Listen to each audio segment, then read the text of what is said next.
زكريا إنا نبشرك بغلام اسمه يحيى لم نجعل له من قبل سميا.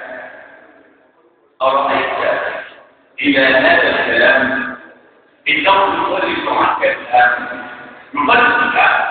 نعم، في آخر الدرس الماضي أو الإخوان الثالث يوم الخميس قلت يا صاحب الحق أنا أكلمك على أقول له الأسبوع الماضي أو يوم الخميس قبل أن أخرج من هذا المكان وصلت الزوجة والطفل قلت له عندما أدخل البيت فقلت بالله توكلت على الله ولا تنسى أن تقول رب هذه ذرية طيبة إنك سميع الدعاء. أنا قلت هذا الكلام لو قلت الله وأنا أكلمه ذلك أقول يا عليك اليوم لا تنسى عندما تدخل البيت أقول بسم الله توكلت على الله رب هذه ذرية طيبة إنك سميع الدعاء.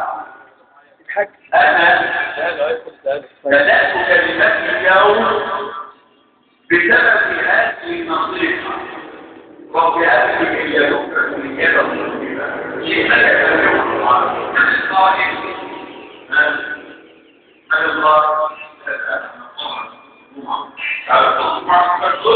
لا نتكلم زكريا عليه السلام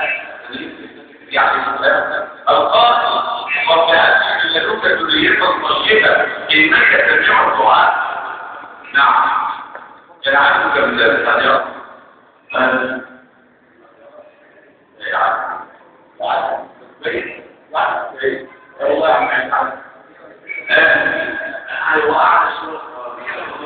لا ممكن حاجة مختلفة يبقى العملية غلط.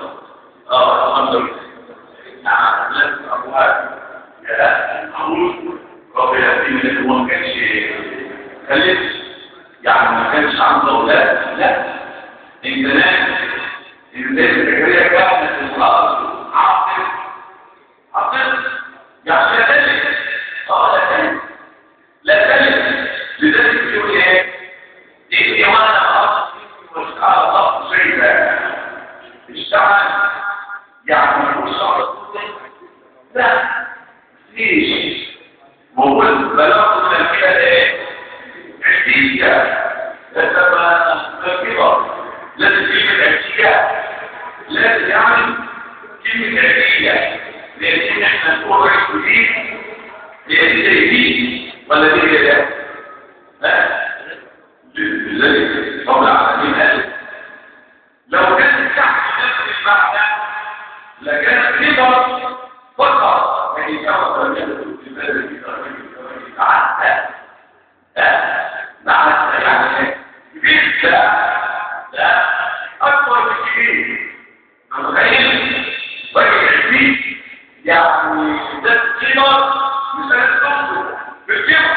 وقلت عزيز يعني كبيرة جدا نعمله لا بس البنت قلت يا عزيز عليه السلام قال قبل أن كده إنك